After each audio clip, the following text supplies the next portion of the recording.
Priya is delightful. And what an interesting career path. I have not seen a career path quite like hers. I mean, we hear about business folks that transition from a PhD into the business world, but her business role is really different than you would sort of think for a chief business officer. Priya Baraniak wears at least 30 different hats. She is officially the chief business officer at OrganaBio, but she also wears the hat of the lab director. She co-leads their process and product development and manufacturing departments. And she basically is the doer of all things. So I think what a really key takeaway here is that really small businesses require people that are willing to just sweep the floors, or as she says, shovel the poop. She is really fun to talk to. She is so open and transparent about the challenges that small businesses face and shared so many interesting insights about her career path, which has been incredibly unique. And it's a great episode. So we hope you enjoy. All right. Priya, thank you so much for joining us today. We are super excited. As always, we're going to kick it off by asking, what did you want to be when you were 7? What are you now? And how did you get there? Okay, when I was 7, I wanted to be an astronaut. My brother likes to joke that I'm a space cadet, so I'm halfway there. By the time I was in 8th grade, I wanted to be a biomedical engineer. And at that point in time, thought I'd want to have my own research lab, be a professor. And that dream actually persisted until the very end of my postdoc when at the 11th hour, I jumped ship for industry. My career is not at all what I thought it would be, where I would have thought that I would be today.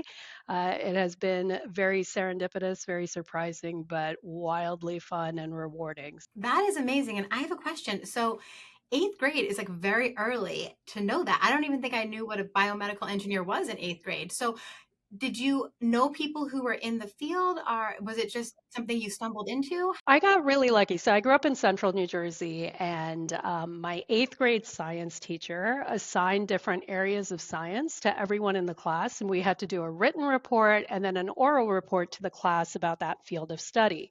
I got genetics, but my best friend got biomedical engineering. I had never even heard about it up until that point. I did skip one thing. I thought about being a doctor all the way up until I went to my PhD. So I had at that point really thought, okay, maybe I want to be a doctor. And then when we were working together, joined at the hip, she was researching biomedical engineering, I was researching genetics. And the more I kind of learned alongside her, I was like, this is really cool. I want to do this. And so that's where the decision was made.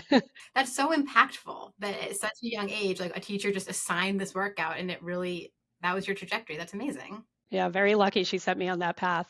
Absolutely. We always talk about we don't have quite enough scientists that are actually made here in the United States because we don't expose children really young enough, I think, to what could be. So that's great. I had a great science teacher in, what was it? Must have been 6th grade. And that set me, basically, we just blew things up in the parking lot. I had such great science teachers all along, and they've really just instilled that passion in me. So, the power that teachers have to inspire and set people on their paths is really, I think, underappreciated, and our teachers in general, I think, are underappreciated. They are absolute heroes. They are worth their weight in gold. So there are a lot of ways you could have taken a career in biomedical engineering, but you ended up in sort of regenerative medicine space. How did that happen? What was that story? So, my undergraduate degree, I double majored in electrical engineering because, why not? That would be fun, right? And so I really thought I was more interested on the device side of things, right? And one of my early courses at Duke was actually taught by the inventor of the ultrasound and very device heavy, and I thought, well, this is really cool, this is what I want to do, and then ended up learning through my undergraduate advisor and just kind of seeing what was happening on campus about the whole field of tissue engineering and regenerative medicine. And I thought, this is really cool. This is the future of medicine, right? And so I sought out a lab to do research in as an undergrad. I was very lucky that Doris Taylor gave me a chance in that field. She's involved with BioFab and Army as well. And so you may have had the opportunity to meet her. I knew nothing. I had never spent any time in a lab. I knew nothing about science really outside of what I learned in textbooks, but I was really eager to learn and really eager to have that experience. And she gave me that. And was instrumental on my path forward in regenerative medicine, and how I decided, yeah, I really do want to follow a PhD path and maybe be a professor myself. All of that was thanks to Doris. That is very cool. And so, kind of spinning off of that, you're still with OrganaBio, but you're the chief business officer. So how does that tie in? And can you tell us a little bit about what your day to day is? Choose your own adventure every day is what we say at OrganaBio or any small company, right? So I guess maybe I'll work a little bit in backwards. So I am the chief business officer here, and so oversee our commercial operations, obviously sales, marketing, business development, product development, product management, as well as project management, all fall under my purview on that side. But I am also currently the co-lead for process development and manufacturing and serve as our laboratory director as well because of my technical background. So it's wildly fun. I get to sit every day at the intersection of science and business. And so having all the scientific discussions, looking at SOPs, MBRs, experimental plans, putting things together, reviewing them, releasing product alongside quality, all of that, but also marrying that to, the business side. What are we seeing in the market as industry trends? What do people, cell therapy developers need to move the needle? What solutions are they seeking that don't exist today that we might be able to provide? And then defining, okay, what do those products and solutions need to look like? What's that target product profile for each individual customer, their very unique needs, and then marrying all of that together, right? And it really takes that holistic approach of what does the customer need married to what can we do scientifically without sacrificing quality, but maintaining good cost of goods and economies to make it also manageable from a monetary perspective for our customers. So that, day to day, I'm constantly switching hats between all of those functions, which I really enjoy. I get to work with a team of brilliant people, scientists and business people, and it's a lot of fun. How I got here was, again, like I said, not at all my intended career path and not what I would have ever expected. Even now, my parents sit there and laugh. They're like, we never would have thought that you'd know anything about P&Ls and raising money. And I asked how a credit card worked when I went to college. I didn't understand that. So I've come a really long way on that front. So, as I mentioned, I always thought I wanted to be a research professor and have my own lab, and I was going to have an air hockey table in the back of the lab so my grad students could play air hockey when they needed to blow off steam. And at the 11th hour, I realized as I was finishing my postdoc that academia wasn't quite the right fit for me, right? And I have a world of respect for academics and the people who go the tenure track route, and we stand on their shoulders, but that just wasn't for me. And so I jumped ship to industry. We knew I had had my two first kids back to back during my postdoc. And so we knew we needed to get closer to family. At that time, we were in Atlanta. We were looking at the Northeast because we were like, we need some support. We need some help. And they need help for, to survive us. And so we looked up in the Philadelphia, New Jersey area, and my husband got a job with DuPont. And so I said, okay, well, now we're going to narrow the search to this region, the greater Philadelphia area, see what we can find. And I happened to find a small clinical stage startup in the area. And they were looking for a scientist to come in who had stem cell experience, tissue engineering experience, because they were in the final stages of applying for a 510K for a regenerative medicine device that combines stem cells and a matrix, a biomaterial for tendon repair. Right up my alley, right? So applied, got the job, started as a scientist, but because it was such a small company, really got to wear a lot of different hats there and learn about all the different elements of industry that really take something from concept to being a viable product that can go in a human being. And I knew nothing about that when I left my postdoc. We don't do a great job educating on those fronts. What are GDPs? What are GLPs? What are GMPs, right? At the academic level and training for that. I know we're moving in the right direction there with a lot of the conversations we're having. So hopefully the future workforce will be more prepared. But I got to work with manufacturing. I got to interface with the FDA and help write that 510K and talk to them through that. I actually got to write patent claims and prosecute some of them with the patent office. Like really got to do a whole bunch of different things. And so it was a trial by fire, but learned so much in the 13 months I was there.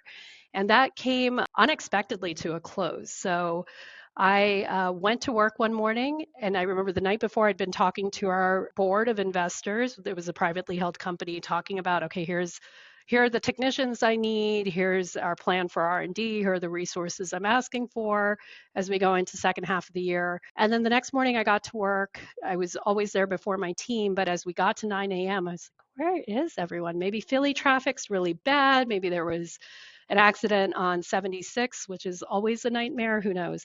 But then as we got closer to 9:30, I thought, okay, something's going on here. And our CEO walked in and she was in tears and she's like, things took a turn last night. The board decided to put all of our resources into fighting an IP battle. We actually already let everyone else go. I wanted to do this, in person. We're shutting everything down. So I got laid off, which was like a sucker punch in the gut. Not a good feeling ever.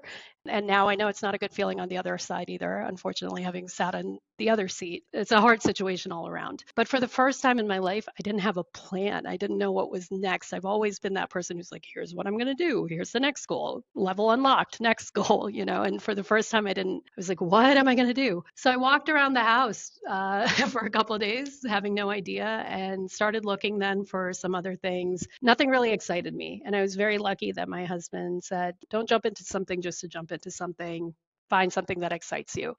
And it was funny because I went from 0 jobs on June 4th to 3 jobs by October 4th, October 5th. So first, my postdoc advisor called me and said, I'm writing a grant for the first ever National Cell Manufacturing Consortium.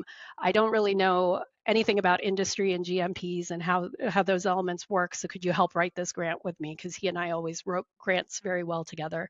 So I said, absolutely, I'd love to do that. Then my old company called back and said, hey, a sister company is starting up programs. You wrote all their SOPs. Will you come and do the work? And I was like, yeah, sure, why not? And then the real game changer was the following morning when John Rowley, who is the founder of Rooster Bio, gave me a call out of the blue and he said, hey, I see you're not with Garnet anymore. It could be both of our lucky days. And here's what I'm doing. I just signed a lease for this company, just getting it going. I need someone with your background and your skills. I can't pay you. What do you think? And I said, it sounds great. Let's do it. Right. And he said, okay, but I need you to build the business side. Sales, marketing, get our name out there, get customers, build that whole engine. And I remember saying to him, John, I'm a biomedical engineer. Remember, I don't know anything about this. And he was like, oh, you're smart. You'll figure it out. And so we did. We figured it out. And so I serendipitously fell into the business side of things. It was not an intentional career path change. That's an amazing story. I was totally engrossed in. So we here in this meeting are all pretty excited about regenerative medicine, but for the broader population, can you tell us some of the things that you're particularly excited about and kind of what the industry is doing right now? Yeah, I think democratizing access to these things, that's always something that's really, really important to me, right? Is how do we better the quality of life or save more lives from diseases that should be curable, that should be manageable. And it's not just about saving lives, it's like I said, bettering that quality of life or maintaining that quality of life for people. As a mom, I love seeing all of the advances, especially now with CAR T therapies and in the realm of pediatric oncology, right? And we're saving children's lives. I mean, what an effect that has on families, on communities, on our future. You look at Emily Whitehead now, right? She's at Penn going to college 10 years, 11 years after being the first recipient of that therapy. And what passion she's going to carry into whatever she does next, right? So that's going to be really exciting to continue to see her mature and her story grow, and how many children now are benefiting from that, families from that. So I think it's really exciting to see all these follow-on therapies, to look at the ways that we're looking at scaling them out, scaling them up to be able to generate more doses, treat more patients more effectively, all of the tools, platforms, technologies that are coming up that accelerate that process where it doesn't hopefully take a decade to get to clinical translation. We're now seeing therapies get there in 3 years and starting to see that clinical impact, but also doing it at economies of scale and economies that really make this accessible to broader populations. So as we talk about decentralized manufacturing and more localized manufacturing and distribution networks as well, how do we not make this accessible only to the 1% of the population who can afford it today, but to anyone, and get these therapies to remote locations, right, where cold chain maybe isn't as applicable, and how do we deploy these? So I think there is a lot of really good dialogue in the industry. And again, looking at these from a very holistic level of not just the science, but also the real market viability of these and global reach. And so I think the next 5 years are going to be really, really exciting. AI and the introduction of AI and machine learning into this space, I think also is going to be such a game changer as we move into 2024. Yeah, I love all of that. I think the democratizing of this space is really key. Somebody you and I both know well consistently says, if we're just going to make Elon Musk a new liver, what's the point, right? We want to be able to bring this to the masses and to families. I think your point is so well taken. I think you're hard pressed to find anyone whose family has not been touched by cancer or some disease on some level, right? And so to think of all the suffering and heartache that we could circumvent is huge. Yeah, and we touched on this a little bit, but for anyone who's a layperson, what are some of the real challenges that you face the industry faces when we talk about regenerative medicine? What are the big key holdups right now that if we could break the barriers, we'd see massive advancements? I think from a technical perspective, supply chain access to high quality, robust, reproducible starting materials, the economies behind this again, right? So not only how do we scale up, but how do we do it in a way that curtails costs, makes these therapies accessible. It can't be $500,000 per dose or $1 million+ per dose, right? How many people are able to afford that? How do we bring insurance providers into this to make sure that these therapies are reimbursable and that there's a path forward on that? So I think every part of the value chain has its particular challenges. The thing is, the industry is coming together to really talk about it again and very collaboratively, which is great. Another piece I think that's going to be critical is we continue to educate our regulators, right? This is new for them too. And so it's really a dialogue between the developers and the stakeholders in the industry and our regulators to say, here's what we need, here's data in support of that it is safe. COVID did wonders for accelerating some of these processes and approvals, and hopefully we'll see that momentum come to bear on cell and gene therapies as well.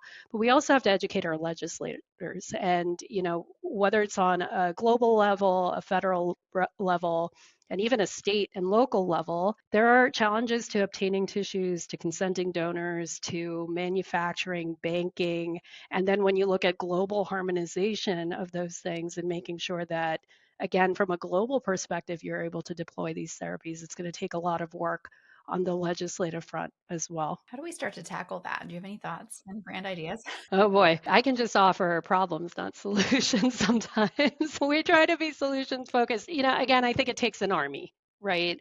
And so some of what I think is great is we are crossing barriers and breaking down silos in terms of who's working on what and thinking as an industry on some of these issues and what we need to move the needle as an industry as a whole. We have to look at how we collaborate and don't worry about where we compete with one another to continue to have these conversations, work together to move our shared vision forward.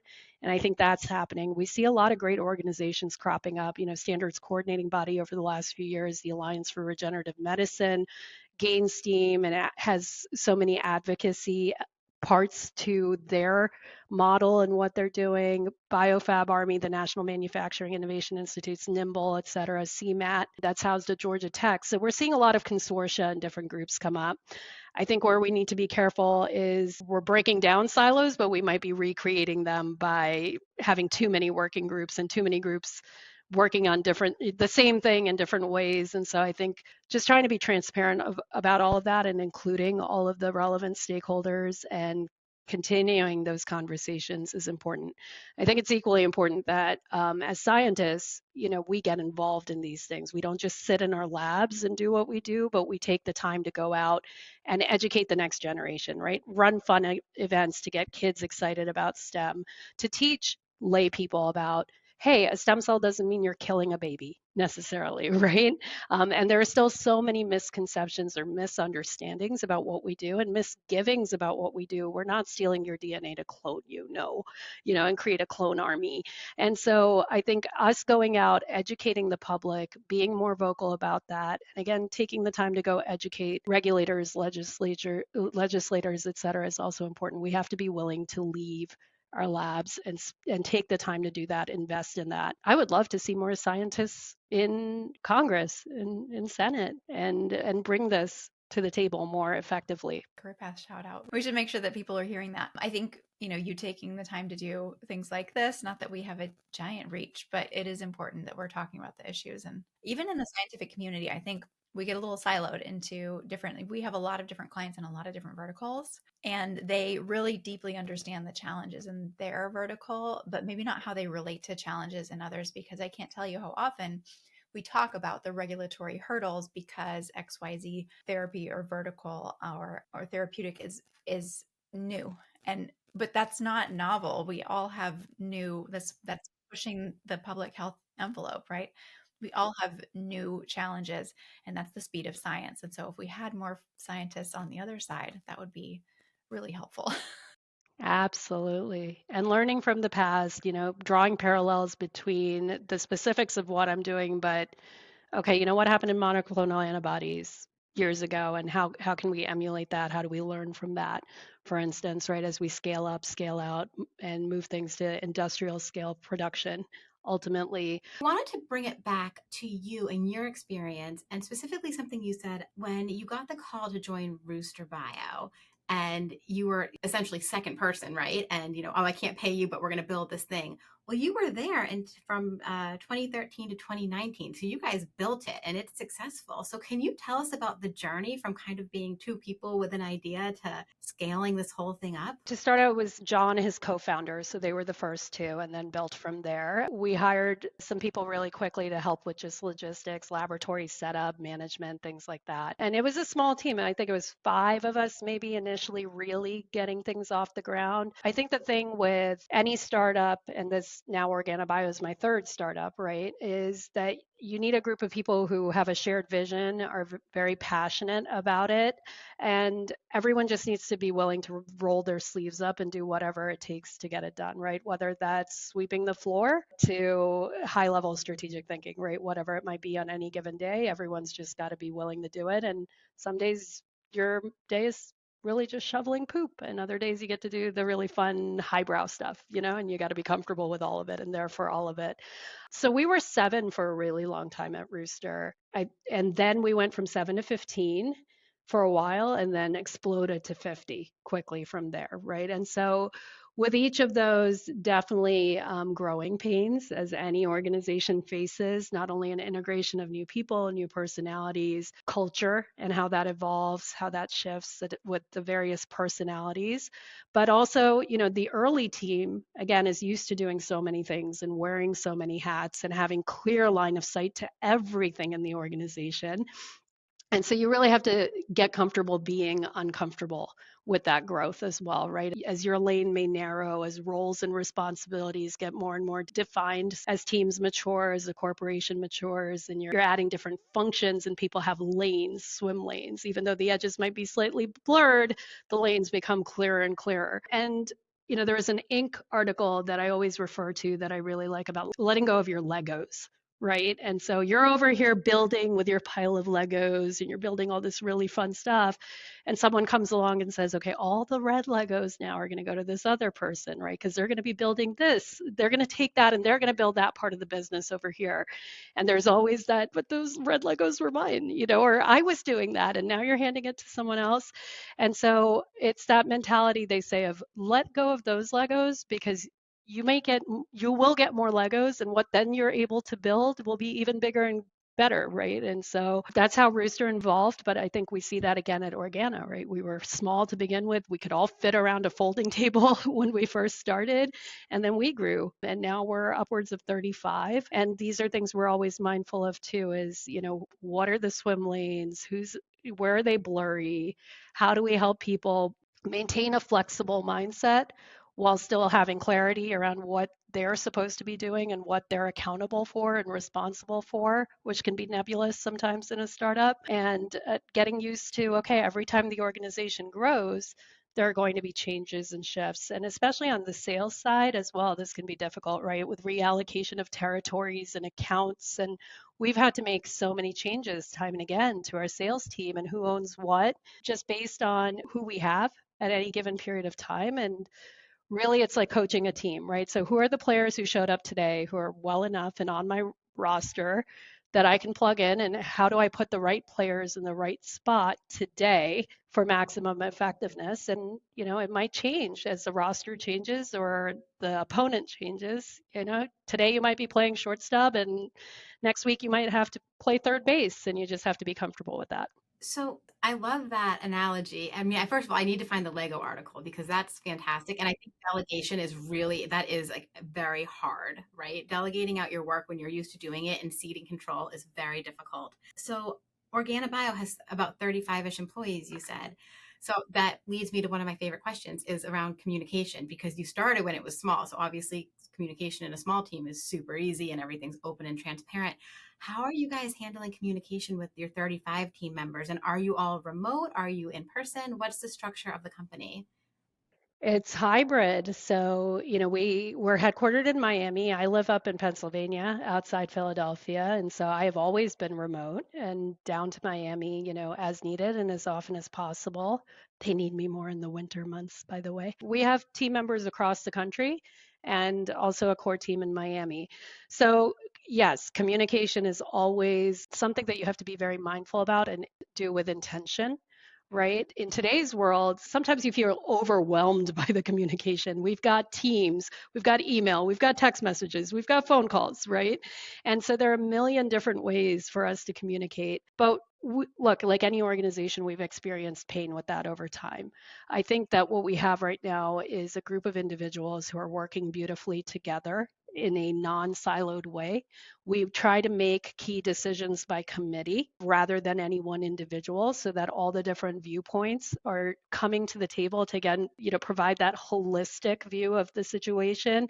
Because I might just be thinking from a sales perspective, but I haven't really thought about, well, is this actually scientifically viable, or where are the pitfalls here, and what from a quality or regulatory perspective might be a hurdle or something that we have to think about and put those pieces in place. So I think we do a really good job right now of bringing all the right stakeholders to the table, having very cross-functional meetings and conversations, and that is something that we haven't always done beautifully, right? There have been periods where it has been siloed. But right now, I think we've moved back to doing that really well, especially in the last 3-4 months. And that is something that our leadership team is really, really committed to maintaining as we grow, is that culture of transparency as well as cross-functional team spirit, right? We're all one team, and this rising tide is going to lift all of us in all boats, or we're all going to sink together. I have a 2/3-fold question for you. So answer what you want of it. So, first of all, as a CBO here versus what a CBO does in other companies, can you sort of compare and contrast that? So, kind of what is your role versus what most people consider like, oh, the chief business officer does this. And then, second slash third, I guess that's kind of two. This is typically a male dominated role. How have you handled that and navigated that? Okay, so I'll start with the first piece, which is, I've only been CBO at OrganaBio, so I don't have another point of internal reference. But my understanding of a chief business officer was always someone who was really very much focused on numbers and money, right? Almost like a CFO light, right? Who's driving the business, the strategy, the commercial strategy, sales, marketing efforts, but really with that eye towards revenue, revenue, revenue, right? And what are our cost of goods? What's our market share? What's our profit margin? Top line revenue, bottom line, where are we? All of that. That is definitely a part of what I do. But we have a CEO who comes from, a more classical business background. He's got that covered. We have a fractional CFO who's also on top of that.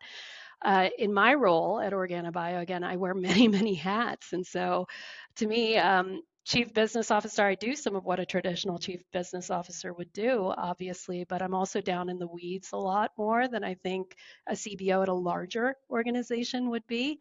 And I also wear, some days I feel like I'm COO and chief of staff as well, or there are just many different facets to the job. But that's what I love about it, right? And no 2 days are exactly alike. And I'm constantly challenged, I'm constantly learning, and I'm constantly doing exciting things, even for me. So it's really fun. In terms of it being more male dominated, absolutely, right? I'm a female engineer. I'm used to being in a crowded, big lecture hall filled with men rather than women, but it doesn't intimidate me. I've been very used to it, like I said, from young days of undergrad on. I think, as with any woman in the field, we can definitely, commiserate on times where we have felt mistreated, unheard, and even to an extreme at times harassed. But overall, I'd say that I've had many, many positive men around me who have always treated me as an equal, given me equal opportunities, and never, I get called dude all the time. And so it hasn't held me back.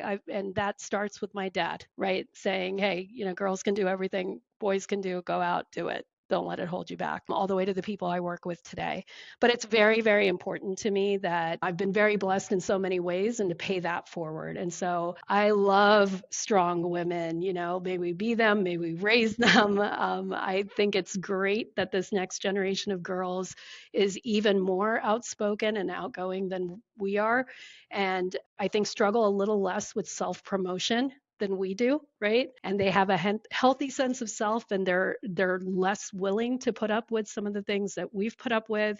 And then you look at the generation before us, they put up with so much more than we did, right? So for each generation, it's our job to bring those barriers down, break those down, make it easier for the next. But definitely, that's something I'm very passionate about, is supporting other women, helping other women exceed and excel, and forming that community, and then teaching our next generation of girls to be strong, powerful, and comfortable in their own voices. Now, if someone came to you and said, I want to follow in, your career, and I want to be the CBO of a biotech startup, what advice would you have for them, specifically in regards to, maybe education or things that you were like, okay, if I knew this would have made this so much easier. I'd be so fascinated to know, like, what facets do you feel like if you could have gone back in time and been like, okay, I'm really going to core focus on this one thing? Or is there just not one thing because your job is nebulous and changes so constantly? There are so many things. And I think that probably the biggest piece is be a lifelong learner and always be willing to learn more, to be uncomfortable, say yes to every opportunity, right? So even today, things come to my plate every day where I'm like, well, I'm not really sure how to do that. I haven't had to do that before. I don't really know about that, but I'm like, but you know what? There's the internet. There are a plethora of resources out there. So I'm going to go educate myself and I'm going to figure this out.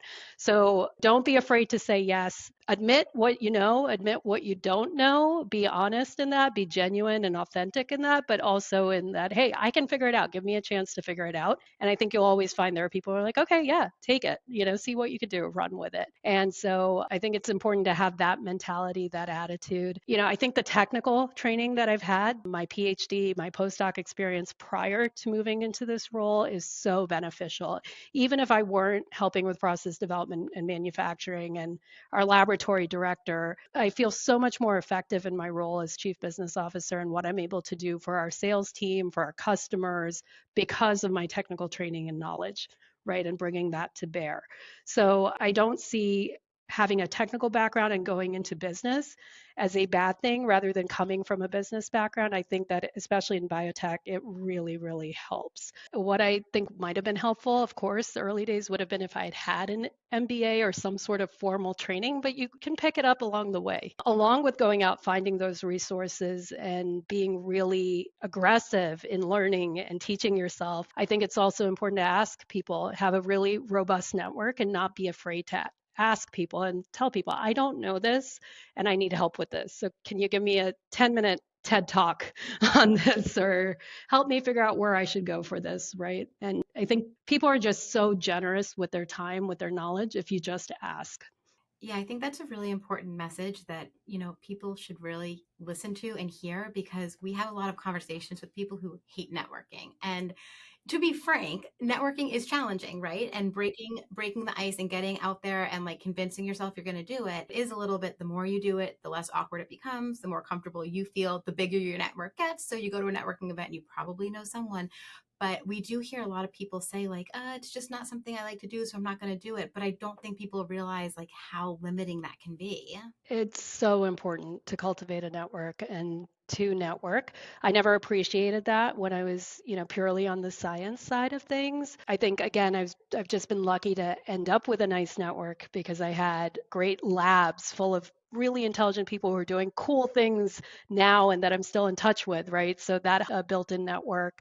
I've had mentors and advisors along the way who've had great networks and been generous with those, in helping me to get to know people. But yeah, you got to get out there, and networking is so, so important. I still have to psych myself up. Every networking event I go to or reception, I can walk in there and I think I can fake it pretty well, but I have to give myself like a pep talk before I walk in. It's still very painful. That first 5 minutes is just like, I don't want to be the one that, no one's talking to, just sitting in a corner. I hope somebody will talk to me. I hope there's someone I know. Like that anxiety, that social anxiety is so real for me. But I think you just have to force yourself to do it. And like you said, it gets easier. The first 5 minutes can be hard, but I'd say one of the things I do is always find out ahead of time who I know who's going to be there and say, hey, look out for me. And so I'll start with the safe space. Like, I know you. Okay, let's start with you. And then I'll ease into it, right? But networking is important not only from self promotion kind of standpoint, right? Of, okay, if I'm going to be looking for a new opportunity, a new job, what's going to open that door for me is who knows me and who I can leverage to put in a good word for me or make an introduction for me, right?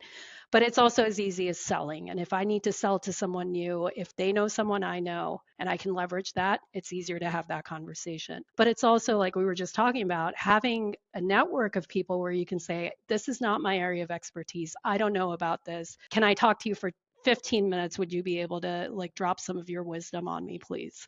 And it's just so helpful. I do think that if more people realize that everyone walking into the room feels like, oh, this is the worst, and I feel so nervous and awkward, then it would just be better. Like, we should all just admit it when we walk in, like, hey, this is terrible. Let's just make the most of it because we all have to be here. But it's true. Like, very few people I feel run in thinking, like, this is the best thing I'm going to do today. I have a couple of people, one person in particular on my sales team who I think is like that. And I wish I could be like her. She's like, let's go. Ask her for her tips and tricks and then let us know, because it is for most of us an awkward, first 5 minutes, like you said. I'm curious, is that individual in your sales team, do they come from a strong scientific background? She does have a scientific background, but she spent a lot of years in marketing and she reached out to me via network, on her next marketing opportunity. And I had met her at a conference and I said, have you thought about sales? Because I really feel like you should be in sales. And she was like, I have, but I don't know. And I said, well, if you're willing to give it a shot, I'm willing to give you a job because I really think you'd excel at this. And she's fantastic. Yeah, I've got a few really good friends from grad school that went into sales, and they were exactly who you'd think. And the rest of us were like some semi-introverts or very introverted. And we did not go into sales. And then I fell into it. So yeah, I've had to learn how to stand on that other side of the table. And, when I was in grad school and postdoc, I'd go to conferences and I'd be that person who walked by the booths like this, like, don't make eye contact, don't talk to them, maybe just grab a pen while I walk by and do a drive by. And so standing on the other side of the table was so eye-opening. You get a real appreciation for how hard those individuals work, the skill sets that they're bringing to the table, how hard it is to be on the BD and sales and marketing side of things. But also, you learn so much about yourself and human psychology when you're on that side of the table as well. I think it's important to note it can be learned and that it is something that you can develop as a skill, even if it seems really scary. Because listening to you, I think it probably surprises a lot of the folks listening that you are uncomfortable with it, even still have to do that little psych up dance before you go into a networking event. And I think that is important to hear because a lot of people limit what they think they can do based on what is comfortable. But you are a discomfort seeker. You've already said that. You enjoy being a little bit uncomfortable because you know it's pushing you to grow. And I think that is in multiple areas of your career. Not only have you sought roles that are going to challenge you, but you also put yourself in situations that not always super comfortable. We could talk a little bit more about comparing and contrasting the three different startups that you've been at to date in terms of, the building process and maybe some challenges that those really early stage startups kind of share. Some of our audience are brand new founders and they are about to go through that phase. And I always think of that time between maybe like 10 or so people to about 50 as a really challenging growth curve because you are, yeah, it's like the no man's land, right? It's like you are putting those swim lanes into place, you're building things out into departments. And so it's all fun and games till you get to that point. And then what happens then? And especially when it's rapid growth, right? So when you're hiring like one individual at a time, you have a chance to really vet that one person, but then also spend a lot of time with them, integrating them, making sure that they're getting the culture, the way, we all have our work language, right? We talk about love languages, we have our work languages as well, and understanding each other's communication preferences and modes and all of that.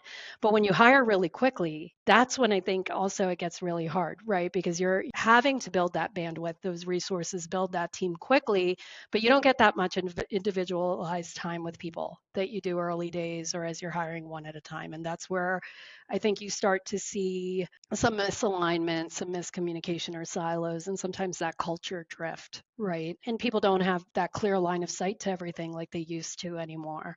So I think it's, some of the learnings, it's really important to be mindful of who you're bringing on board. And I think this is a lesson I've learned multiple times the hard way, and I'm trying to be very mindful of now, is while getting a body into a role is helpful, and it seems like, oh, we really just need another set of hands, or we need someone to do this. When you're too quick to hire, the pain can be prolonged by making the wrong decision. So I think it's really, really important to take your time in that hiring process and to really really make sure that that person is a good fit, not only from their skill set and what they bring to the table in terms of performing their job function, but are they really going to integrate with the team, right? And do they bring the right attitude, the right mindset to the table? And are they going to be a team player? Are they someone that people are going to say, hey, I'm glad they're on my team? Or are they going to poison the well? And when you have a small well, it doesn't take a lot of poison. One toxic individual can just have ripple effects across the organization that can be catastrophic. So I think that's really important. The other thing is I've said this multiple times to people, being at a startup sounds so sexy, right? And everyone wants to be at a startup. I was on the ground floor, I was a founding member, but really it is, like we said, most days it's just shoveling a lot of poop and just doing whatever it takes to get it done. And it's blood, sweat, and tears, right? There's really nothing sexy about it. That might be how it looks from the outside. It's really just sheer determination, willpower, and a high threshold for pain because you're so passionate about what you're doing and you're so passionate about that mission and what you can do if you're successful. And you need to build a team of people who are that dedicated to it and who can work through that pain, who can be solutions focused. Problems abound. Every day there are problems, right? So you got to just expect that any given day you're going to have your list of challenges, and do we have the right people who are going to stay focused on how do we find solutions, how do we solve this together, and how do we move forward rather than getting bogged down in all of that and all of that noise. And so it really does take people who are flexible, who can understand that your organizational goal can pivot in a matter of a week. You could say, this is what we're focused on, and an opportunity can come out of left field and you go, that's what we're going to focus on.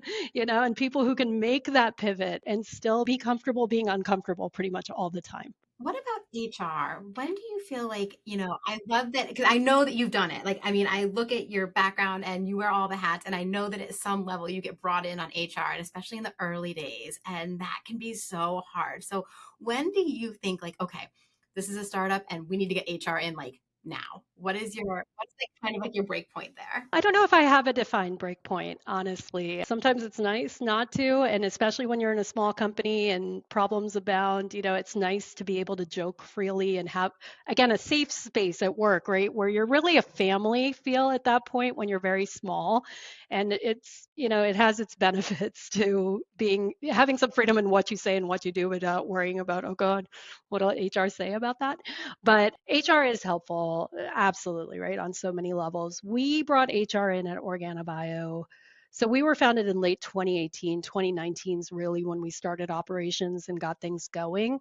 And we brought HR in, I want to say, towards the end of 2021. So, a good part, early days, we didn't have HR. We had some HR functions that were different members of the team functioned in those roles. But I think especially as you grow, again, you need safe spaces for people and you need people to feel like if I have an issue, there's someone I can go to and talk to about this in a third party kind of manner. And I can't go to the head of quality about HR if the process, head of manufacturing is what I want to talk about. That could get messy. So I think it's important from that perspective. But yeah, I don't have a prescribed time. I think it really just depends on your organization and again, what you're sensing. But I think it's really important to be plugged into what your employees' needs are, what their mental state is, their emotional state, and whether it's time to bring it in. And we actually have a fractional head of HR, right, who's working with us rather than a full HR department. But I think it's been very beneficial for all of us. I think one thing where, we've found it to be really helpful is in that onboarding stage, right? So like you bring someone on, but then you're asking someone who has all these other hats they're wearing to also like train this person and provide a great onboarding experience and stay on top of like all the things. And that can be so overwhelming, especially if you don't really have an onboarding system in place.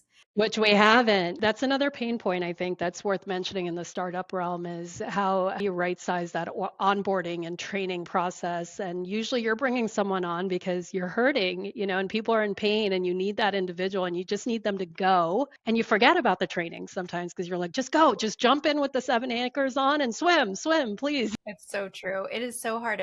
We hear over and over from more established companies when we bring on guests from, HR where they have 200 people and they say onboarding is the most important thing. And we have this amazing, robust, it's a 3-week process and we do. And I'm like, oh my gosh, startups don't have that luxury. So it really is so challenging. And we love the fractional model of that. We have several HR folks that are on speed dial for us who we know work with startups. They'll come in and, a part-time fractional capacity just to ease those little things that you really don't want to deal with internally. It's so valuable for startups. That's so valuable. Well, and then the other thing you realize as you're growing geographically or as you're hiring people, right? We have people in California, their regulations, their employment laws, et cetera, are very different than most of the country, right? And so there too, just having someone who's well versed in, okay, if you have an employee in New York or Pennsylvania versus an employee in California, hey, we had to rewrite our whole employee handbook because we hired someone in California. So, having people who, again, they have a certain set of skills and expertise, that's really helpful as you grow and mature. What do you see as maybe the next phase of your career at some point? Maybe not in the near future, but someday. That's the $1,000,000 question, Karina. I joke like, what's next? What do I aspire to? And I joke about being a kept woman. That would be my next aspiration. No, I love what I'm doing today. There's nothing about what I'm doing today that makes me want for something different or something more, quite honestly. And how blessed am I to be able to say that and feel that way? So, I think as long as I feel like I'm continuing to learn, I'm continuing to grow, I feel challenged in what I do, which is making me grow professionally and personally.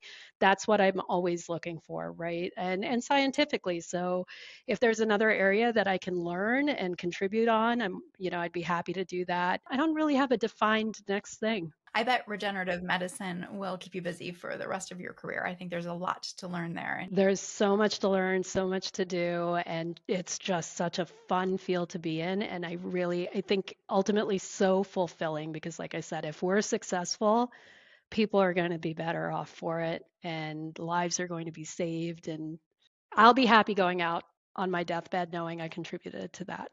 Okay, so we always pretty much end with this question. What is your favorite book? Fiction, nonfiction, could have read it at any point in time, just something that you think, man, if everyone could read this book, that would be awesome. My absolute favorite book of all time is The Count of Monte Cristo by Alexander Dumas. I don't think that there is I mean, the story is just vivid and breathtaking, and it's a story of revenge, which is kind of fun, And he gets his ultimate revenge in.